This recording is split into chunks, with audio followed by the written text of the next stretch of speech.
Dustin Long, NBC Sports. You referenced on your podcast this week about Bubba and his rough week last week, and you referenced just his attitude. And I think you talked about briefly just about, how in the years past that might have been a devastating weekend on top of the up and downs that he's gone through.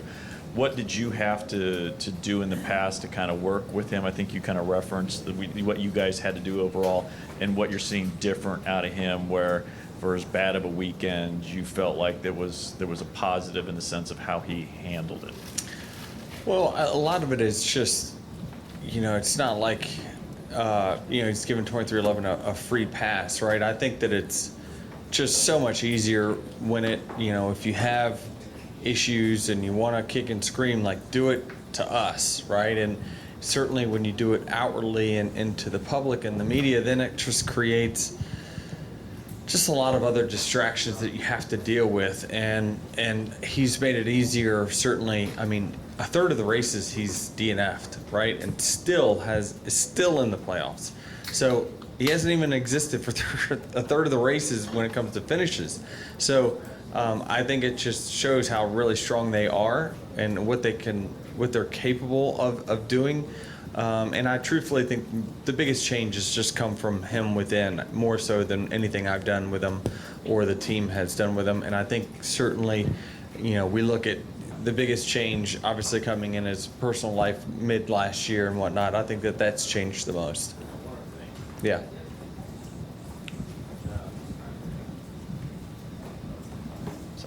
Obviously, Bubba is a winner in the series with 2 wins, but he's never won in the regular season. And it's always been this, get down to the playoffs, the last few races, and try to work your way in. How much does he, as an owner, how much does he need to win just for you and your organization to prove in looking at what you want to, do with him for years? Mm-hmm. I know you got a contract, but still, how much does he need to win? What's the pressure on, or the team feeling of needing to win this season even at this point?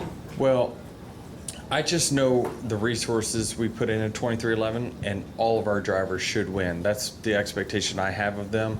And, obviously it's a results-based business. And, if you don't over time, you consider your options. But overall, I believe that I've seen enough progression, speaking specifically from the 23 standpoint, to where I can see where this can go. And obviously putting himself in a playoff position year after year is good, but yeah, winning makes it better. It makes it good for the team. It makes it good for your sponsors.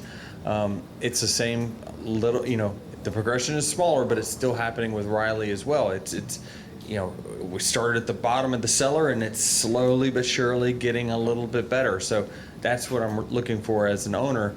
But certainly I need all my cars winning at some point. There's just too many resources, too many good people over there not to win more races. And certainly I think that we've underperformed as far as actual winnings concerned this year, obviously. So we expect more, but a lot of it, I think we carry that burden.